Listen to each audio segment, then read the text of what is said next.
আমাদের সকলের ক্যাপ্টেন মিজান ভাই আমাদের এখানে উপস্থিত রয়েছেন আজকে প্রধান অতিথি হিসাবে। বৃহত্তর সিলেটের 130 লক্ষ মানুষের সামাজিক অঙ্গনের প্রিয় ব্যক্তিত্ব এবং নেতৃত্ব দানকারী আমাদের সকলের শ্রদ্ধাভাজন। এই বয়সে তিনি আজকে রাজপথে আমাদের পাশে বৃহত্তর সিলেটে দাবি আদায়ের জন্য এসে উপস্থিত হয়েছেন। সবার আগে আমরা আমাদের সংগঠনের পক্ষ থেকে, সিলেটবাসীর পক্ষ থেকে আমাদের এই প্রিয় নেতাকে আমরা শুভেচ্ছা অভিনন্দন জানাচ্ছি। প্রিয় দেশবাসী, প্রিয় ঢাকাবাসী, আপনারা নিশ্চয় জানেন বৃহত্তর সিলেট বাংলাদেশের রেমিটেন্স আয়ের মধ্যে দিয়ে বাংলাদেশের অস্তিত্ব টিকিয়ে রাখে। এই বৃহত্তর সিলেটের সাথে বৃহত্তর সরকার আমাদের সাথে বৈষম্যমূলক আচরণ করেছে। আমরা নিজেরা তখন সদর সাহেবের কাছে গিয়েছিলাম বলতে এই দোতলায় তিনি বসতেন, আমাদের কথা দিয়েছিলেন ঢাকা সিলেটের একটি বিরতিহীন ট্রেন চালু করবেন, কিন্তু তিনি আমাদেরটা ট্রেন চালু না করে তিনি তার এলাকার পঞ্চগড় এক্সপ্রেস নাম দিয়ে তিনি ট্রেন চালু করে দিলেন। এই জন্য এই ধরনের বৈষম্যমূলক এবং বিমাতা সুলভ আচরণের জন্যই আজকে বিগত সরকারের এই অবস্থা হয়েছে। আমরা চাই না, আমরা এরকম পরিস্থিতি চাই না কোনো সরকারের। আমরা চাই ন্যায্য অধিকার, আমরা চাই বৃহত্তর সিলেটবাসী। আপনারা জানেন এটা একটা পর্যটন এলাকা।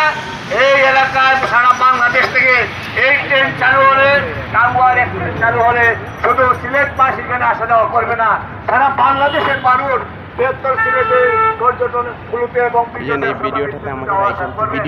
আপনারা জানেন আমাদের সাথে আমরা ঢাকা, সিলেট, চট্টগ্রাম, শাস্তাগঞ্জ, কুলাউড়া এবং শ্রীমঙ্গলে একটি দিনে একটি সময়ে আমরা মানববন্ধন করেছি।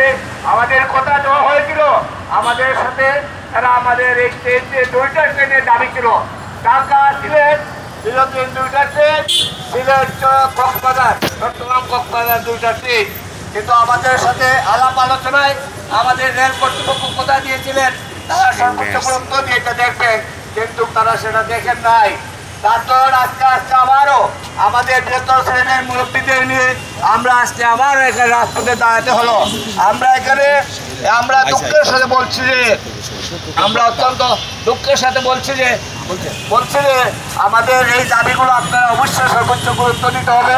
আমাদের মাঝে ইতিমধ্যে উপস্থিত হয়েছেন বৃহত্তর সিলেটের কৃতি সন্তান আমাদের পল্টন থানার আমির জনাব শাহিন আহমেদ খানকে শুভেচ্ছা অভিনন্দন জানাই। সবসময় সোচ্চার রয়েছেন বৃহত্তর সিলেট তথা বাংলাদেশের উন্নয়নের জন্য। আমি যেটা কথা বলতে চাই, আমরা আজকে মাননীয় উপদেষ্টা বরাবর আমরা চিঠি দিব, আমরা সচিব মহোদয় এবং মহাপরিচালক মহোদয়কে আমরা অবহিত করব।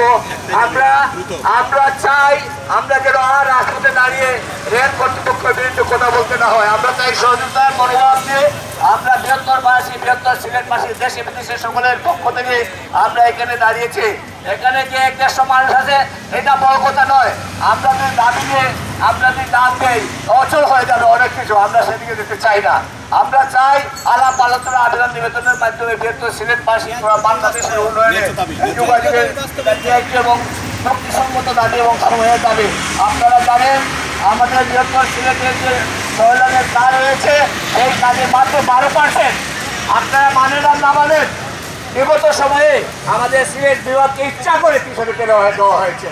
আপনারা জানেন মাত্র 12% সরকারের কাজ হচ্ছে, অথচ অন্যান্য বিভাগীয় শহরের সাথে আমাদের সব রাস্তাগুলো ইতিমধ্যে সম্পূর্ণ হয়েছে, অথচ আমাদের এয়ারপোর্টের কাজ 22% হয়েছে। এই যে দুঃখজনক, আমরা এবং রেলপথের ডবল লাইন স্থাপনের অনুমোদিত প্রকল্পটা ষড়যন্ত্র করে সেটা বাতিল করে দেওয়া হয়েছে। আমরা দুঃখজনক, আমরা রাজপথে দাঁড়িয়ে বলতে চাই না, আমরা আবেদন করতে চাই, আবেদন এবং জোরালোভাবে আপনাদের বলতে চাই আমাদের এই ট্রেনটা খুব স্বল্প সময়ের মধ্যে আপনারা চালু করেন। আরও অনেক দাবি আছে, আমরা সেগুলোর দিকে যাচ্ছি না। আজকে শুধু মানববন্ধন ট্রেনের দাবিতে দাঁড়িয়েছে, আপনাদের প্রতি বিনীত আহ্বান জানাবো আপনারা খুব দ্রুত সময়ের মধ্যে আমাদের ট্রেনটা চালু করে সিলেটবাসী দীর্ঘদিনের দাবি আপনারা মেনে নেবেন করি। এবং আমি আবারও আমাদের বিশেষ করে কৃতজ্ঞ আমার শেখ বয়স আলী স্যার, তিনি অত্যন্ত একজন ভালো মানুষ এবং তিনি সবসময় মানুষের কল্যাণে কাজ করেন। ঢাকার রাজপথে সবসময় দীর্ঘক্ষণ দাঁড়িয়ে দেয় আমাদের পাশে থাকেন, সেই জন্য আমরা কৃতজ্ঞতা জানাচ্ছি। এখন আমি আর কিছু বক্তব্য দিচ্ছি না, আমরা স্মারকলিপি শেষ করবো।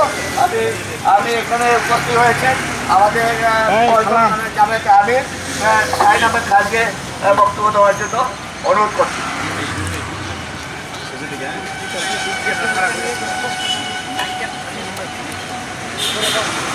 আসসালামু আলাইকুম ওয়া রাহমাতুল্লাহ। সম্মানিত উপস্থিতি,